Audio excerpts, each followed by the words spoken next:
Hey guys, this is Songbird Ultralight, and today I'm going to talk to you about headlamp manners and why you shouldn't do this in camp.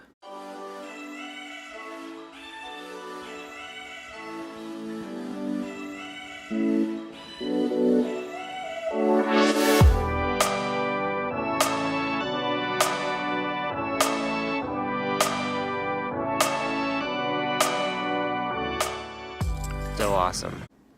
Hey guys, so this is something that I saw a lot on trail, actually, unfortunately. And a lot of people grumble about it, and a lot of times when you're out in the woods, people don't really confront people about things because you're in the middle of nowhere and you don't want to like get in a fight with anybody. You don't want to make people mad at you. You know, you see a lot of people on trail all the time, and you don't necessarily want to be that guy, you know. But it's something that's considered pretty damn rude. Especially in the thru-hiker community. You've got people that are really tired. You got people that are using these shared spaces, shelters, certain campsites where everyone's grouping up, and you're trying to go to bed, and all of a sudden this guy comes into camp and he's just blasting you with his headlamp and talking loud and stuff like that. So I want to specifically talk about headlamp manners and you know, noise and all that aside, you know, whether or not you should cook and eat and all that stuff, that's a different subject. Just talking about lights here. Really, you want to avoid using your light as much as possible once hiker midnight has happened. Once everyone's kind of starting to go to bed, you know, follow the group, and if people are kind of winding down, stop blasting your headlight around everywhere. It's extremely rude. People are trying to go to sleep. It's been a long day, and they've hiked maybe, you know, 15, 10, 20 miles. They're exhausted. They got to get up and do it all again in the morning, and you're just shining your light in their face. And it's just, I get it. Some people say, look, like, this is a shared shelter. I need to see, you know, I can't see with the red light. I can't see, like, I have bad eyes, and I have to blast my light around. You know, there's this feeling that since it's a shared space, especially at the shelters on the AT, that, you know, you can't tell me to not turn my headlamp on. And that's the kind of fight people get into, and, you know, that's why I avoid that personally. But it's really very harmful to people. Can't sleep, you know, it's really pretty disturbing. These lights get up to hundreds and hundreds of lumens, and they'll just be like a sun, like looking at the sun with your eyes closed, you know. Really, if you know you have to keep your light on, if you know you know, can't get around without it, like, maybe consider putting up your tent somewhere. At the end of the day, it is a shared space and you do what you have to do, but at least tell people, like, hey, if I have to get up and pee, like, I've got really bad vision, like, I'm gonna have to turn my lamp on, I'm sorry, a red lamp doesn't work for me. Like, just kind of give people like a warning so that if they don't want to deal with it, they can move. Because having to get up and move in the middle of the night because someone's being obnoxious is pretty terrible. Just like take into account other people. You know what I'm saying? Would I want to be blasted while I'm asleep? You'd be pissed. But people don't seem to think that way. So what you're going to want to do is try to get a headlamp that has a red light. That's pretty common practice. It's pretty standard accepted practice.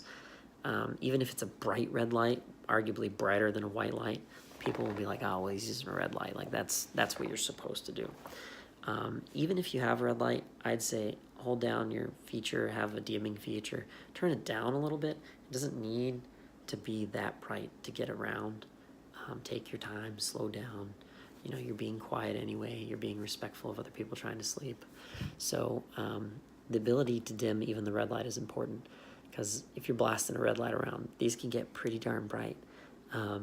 And it's not necessarily better, I think, than the white light. And I think that people are sometimes a little more free, like they don't give a crap where they point their red light because they think it's a red light. It's okay, but it can still disturb people. So just be mindful of where you're putting your beam.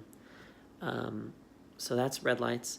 Now, you don't have to have a red light. I stopped carrying a red light because it makes more sense for me to carry a light that has this moonlight mode.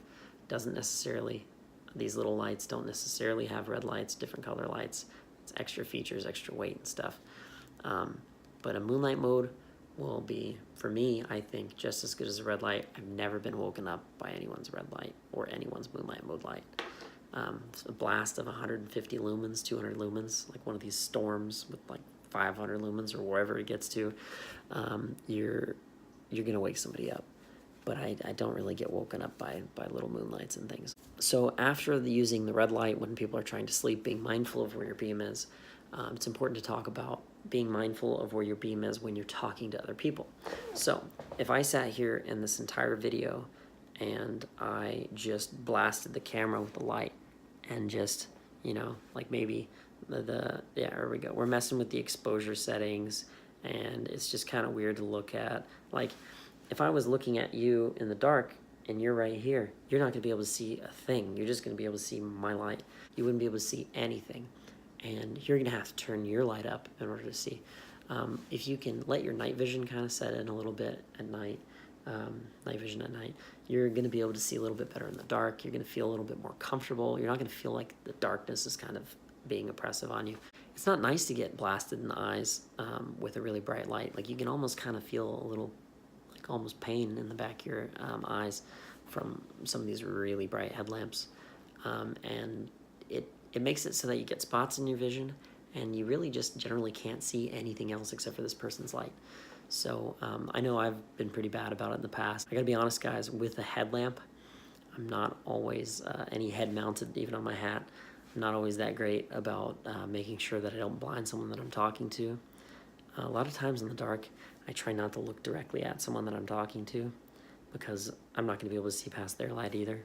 The Marine guys that I have hung out with, military people that I've hung out with out on trail, are probably the only people that have ever made a conscious effort to not blind anybody.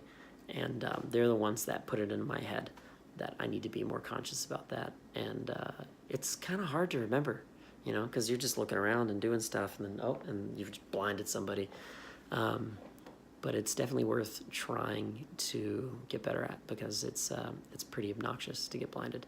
Now, me personally, when someone does it to me and we're talking, like I'm looking at them, like I can look away. I don't need to be staring at their light the whole time they're talking to me. I think it's kind of a problem when you're having a conversation, you're wearing headlamps, like you kind of have to just be okay with it. That's going to happen.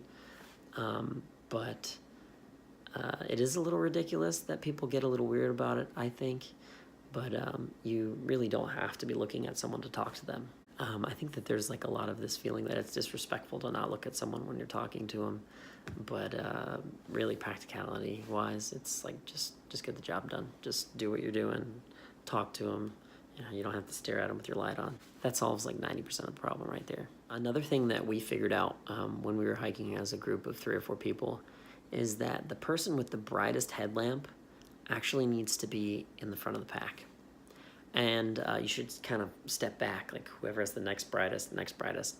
And the reason you want to do that is because if you're hiking in a group of 3 or 4 people and everyone's headlamps are weaving, and the guy with the brightest headlamps in the back, his light's going to kind of throw a bigger shadow than everybody else. And that can kind of mess with your vision, but more so, it can make people motion sick. So we had people get kind of motion sick hiking in a line like that with the guy with the bright headlamp in the back. And it was kind of moving around and people were getting kind of nauseous or getting kind of disoriented. So putting the guy with the really bright headlamp in the front, he kind of did a big flood of light, and our lights were kind of supplementary to that. And he wasn't aiming it in our direction, but it kind of satisfied that like need for us to see what was around us, at least in this direction. And our lights were mainly for our feet, and it just made it a lot better. It made it a lot easier for people. So that's something that you might not have a reason to know, but it really helps if you put that brightest light in the front. Well, that's it for this video. Just a little bit of politeness and shelter etiquette and talking to people and lighting them up with your light. It's something that you might not think about. It's something that a lot of people have to be taught on trail by other hikers. And it's kind of an uncomfortable conversation. So if you can know, like, hey man, don't be rude before you get put in that position and you don't know that you're doing it, then maybe this video helped you out. So if you learned something, if you like this video, hit that like button. It's a thumbs up.